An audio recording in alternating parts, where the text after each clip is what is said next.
김래영입니다. 여기는요, 경기도 의왕시에 있는 한 유치원인데요. 이곳 옥상에서 매일매일 신나는 일이 일어난다고 해요. 도대체 옥상에서 어떤 신나는 일이 일어날까요? 한번 확인해 볼까요? 여러분, 지금 여기서 뭐 하고 있어요? 토마토 따고 있어요. 여기 있는 토마토 우리 어린이가 다 심은 거예요? 네, 우리가 옥상 텃밭에 다 심었어요. 와, 아니 옥상 텃밭이 뭐예요?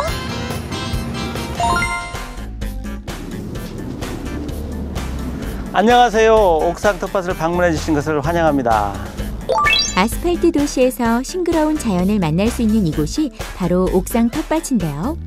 옥상 텃밭은 신선한 먹을거리 생산은 물론 대기 정화와 경관 조성 효과를 제공할 뿐 아니라 몸과 마음이 편히 쉴 수 있는 쉼터입니다. 보면서 느끼고 맛볼 수 있는 그야말로 일석삼조 아이템이네요. 예, 그렇습니다. 다양한 효과가 있을 수가 있죠. 네, 너무나도 근사한데요. 그렇다면 저희 집 옥상에도 이렇게 옥상 텃밭을 만들어 볼 수 있을까요? 예, 누구나 손쉽게 옥상 텃밭을 만들 수 있는데요. 여기에는 몇 가지 주의점이 있습니다. 첫 번째로 옥상의 한계 하중이나 방수 상태 등을 미리 점검해야 합니다. 두 번째로는 옥상 환경에 알맞은 작물을 선택해 재배하도록 하고요.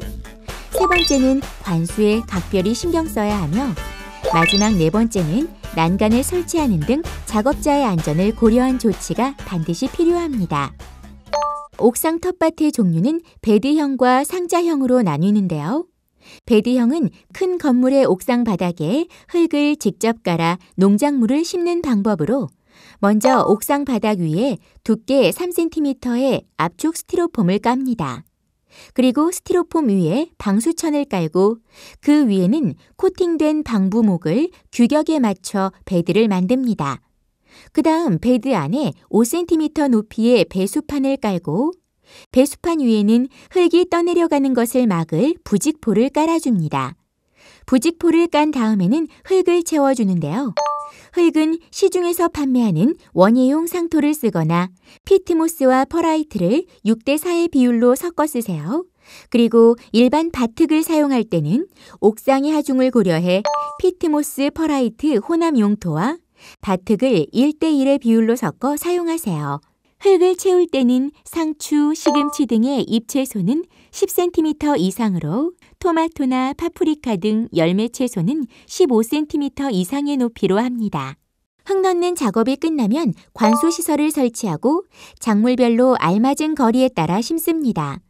이때 바람 피해를 막기 위해 지주를 세우거나 방풍망을 설치하는 것도 잊지 마세요. 다음 일반 주택의 옥상은 무게에 약하기 때문에 상자형을 설치하는 것이 좋습니다. 상자의 종류로는 스티로폼 상자, 화분 또는 꽃상자 등이 좋으며 최근에는 바퀴가 달린 상자나 심지 관수형 상자 등도 개발돼 시판되고 있습니다. 심고자 하는 식물에 따라 상자의 크기가 달라야 하는데요. 잎채소는 높이가 15 내지 20cm, 열매채소와 뿌리채소는 높이가 20 내지 40cm의 넓은 용기를 선택합니다. 흙은 밭흙과 시중에서 판매하는 인공 용토를 알맞게 혼합해 쓰는 것이 좋습니다. 네, 주택의 경우에는 이렇게 상자형, 그리고 일반 건물의 경우에는 베드형이란 말씀이시죠? 네, 맞습니다. 네, 그런데요, 옥상에 어떤 식물을 심어야 할지도 솔직히 고민이 돼요. 자, 그럼 채소 작물부터 알아볼까요? 잎채소의 경우 상추, 쑥갓, 아욱 등 쌈채소와 부추, 시금치, 대파, 쪽파 등이 있습니다. 뿌리채소는 열무, 생강 등이 있고요. 열매채소로는 고추, 토마토, 방울토마토, 가지 등이 좋은데요. 열매채소는 지주를 세워서 쓰러지지 않게 해야 합니다. 또 허브는 재배가 쉬워 옥상 공간에서 기르기 좋고 채송화와 국화 같은 꽃들도 관상용으로 심어 꽃밭을 만들 수도 있습니다. 마지막으로 아파트 등 대형 건물 옥상에는 꽃과 열매를 감상하고 수확할 수 있는 과수작물도 좋은데요. 주로 블루베리, 대추나무, 머루나무, 왕보리수 등이 많이 이용됩니다. 네, 들을수록 점점 자신감이 생기는데요. 하지만 식물들이 잘 자라기 위해서는 식물들도 보양식을 먹어야 할 것 같아요. 네, 그렇습니다. 이제 질문도 박사급이 됐네요. 예. 옥상 텃밭에는 유기질 비료를 주는 것이 좋습니다. 비료는 화원이나 농협에서 구입해 사용하는 것이 쉽긴 하지만 집에서 나오는 한약 찌꺼기나 음식물 쓰레기 그리고 깻묵 등으로 직접 유기물 비료를 만들어 사용할 수 있습니다.